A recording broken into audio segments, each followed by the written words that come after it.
मी सतत कामाचा विचार करतेय. माझ्या ऑफिसच्या कामामुळे माझी झोप नीट होत नाहीये आणि मला कामासंबंधित स्वप्न पडत आहेत. ऑफिसमध्ये गेल्यावर माझी सतत चिडचिड होत असते. माझ्या कामात सतत चुका होत आहेत. हे सगळं तुमच्यासोबत पण होतंय का?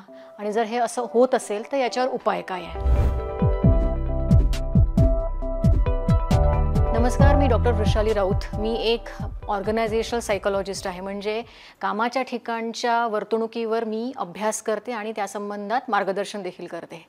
गेल्या काही दिवसांपासून भारतामध्ये एका फायनान्स कंपनीत झालेल्या CA मुलीच्या मृत्यूची चर्चा होते आहे आणि याचं कारण काय असेल तर ते आहे अतिकाम. भारतामध्ये 45% कर्मचारी कामाच्या ठिकाणी ताण अनुभवतात आणि त्याच्यातून त्यांना वेगवेगळे शारीरिक आणि मानसिक व्याधी जडतात. आता कामाच्या ठिकाणी येणारा ताण हा कसा ओळखायचा? ताण आल्यानंतर शरीरामध्ये काही बदल होतात. उदाहरणार्थ हृदयाचे ठोके वाढणे, रक्तातील साखर वाढणे, तसेच BP वाढणे.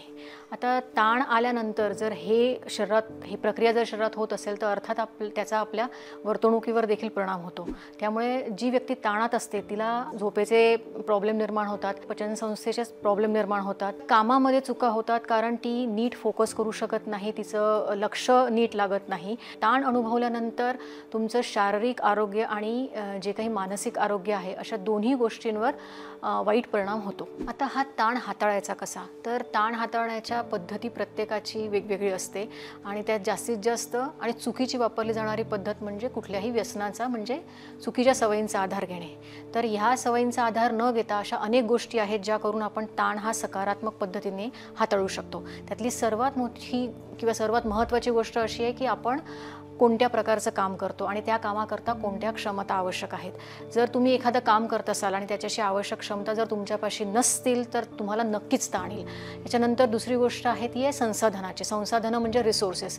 एखादं काम करण्याकरता तुम्हाला काय काय गोष्टींची आवश्यकता असते, कोणत्या कोणत्या संसाधनांची आवश्यकता असते आणि ते जर तुमच्यापाशी पुरेशा प्रमाणात नसतील तर अर्थात तुम्हाला ताण येईल. आणि त्याच्यानंतर येतं तुम्ही ज्या लोकांसोबत काम करता ती लोकं कशी आहेत. अर्थात तुम्हाला तुमच्या टीमला जाणून घेणं, त्यांच्यासोबत चांगले संबंध प्रस्थापित करणं फार गरजेचं आहे. त्याच्यानंतरचा जो पार्ट आहे तो म्हणजे सतत शिकणं.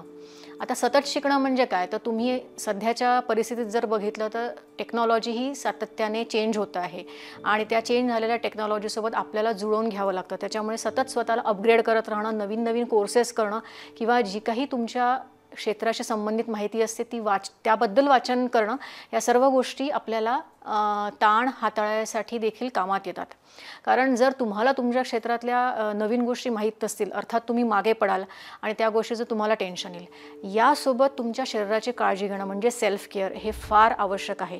आणि केवळ शरीरच नाही तर मनाची काळजी घेणं देखील तुमच्या ताणाला कमी करण्यासाठी खूप उपयुक्त ठरतं. शरीराची काळजी घेणं म्हणजे तुमच्या शरीराला मेडिकल स्टँडर्डनुसार ज्या गोष्टी हव्या असतात, उदाहरणार्थ 8 तासाची झोप जी शक्यतो तुम्ही 10 ते 11, 11:30च्या मध्ये झोपेला जाऊन सकाळी 7-7:30 पर्यंत उठायला हवं अशी एक अपेक्षा आहे किंवा असं एक स्टँडर्ड आहे. तर ते जर तुमचं होत नसेल तर नक्कीच तुम्हाला तुमच्या झोपेसंबंधी काम करावं लागेल, ज्याला इंग्लिशमध्ये स्लीप हायजीन पण म्हणतात. यासोबत जेवणाच्या वेळा पाळणे, आपल्याला झेपेल अशा पद्धतीने व्यायाम करणे. जर तुम्ही सायंटिफिक पद्धतीने जर जो व्यायामाची मेथड आहे म्हणजे स्ट्रेंथ ट्रेनिंग आहे, कार्डिओ आहे, स्ट्रेचिंग आहे, हे जर व्यवस्थित पाळू शकत असाल तर फारच उत्तम. कारण जितकं तुमचं शारीरिक कॅपॅसिटी, शरीराची क्षमता जितकी चांगली असते तितकं तुम्ही ताण हाताळू शकता. आणि यासोबतच चांगले नातेसंबंध असणं ही ताण कमी करण्याची एक गुरुकिल्ली म्हणता येईल. अशा वेळेस तुम्ही तुमच्या गोष्टी शेअर करणं किंवा तुम्ही तुमचा ताण शेअर करणं, गरज पडल्यास मदत मागणं हे फार गरजेचं आहे. त्यामुळे जेव्हा तुम्हाला अशा पद्धतीने ताण जाणवतो आहे, म्हणजे आता 2 महिने झाले, 6 महिने झाले किंवा 1 वर्ष झालं, तुम्हाला जाणवतं आहे की तुमच्या शरीरामध्ये आणि एकंदरीत वागण्यात बदल होत आहे, तुमचा चिडचिडेपणा वाढला आहे, तुम्हाला डोकंदुखी होते किंवा वजनामध्ये फरक पडला आहे, तुम्ही पूर्वीसारखे तुमच्या छंदाशी किंवा तुमच्या ज्या आवडत्या गोष्टी आहेत त्याच्यापासून दूर जायला लागले आहात, तर अशा वेळेस कृपया करून थोडं थांबा आणि विचार करा की तुम्ही नक्की काय करता आहात आणि कोणत्या दिशेने जाता आहात. कारण जर ताण नीट हाताळला गेला नाही तर त्याचे संपूर्ण शरीरावर परिणाम होऊन तुम्हाला अर्थात हार्ट अटॅकचा धोका संभवतो आणि यासोबतच अनेक गोष्टी जशा उदाहरणार्थ ॲक्सिडेंट आहे तर तुम्ही जर स्लीप डिप्राईव्ड असाल तर तुम्हाला ॲक्सिडेंटचा धोका देखील मोठ्या प्रमाणात होऊ शकतो.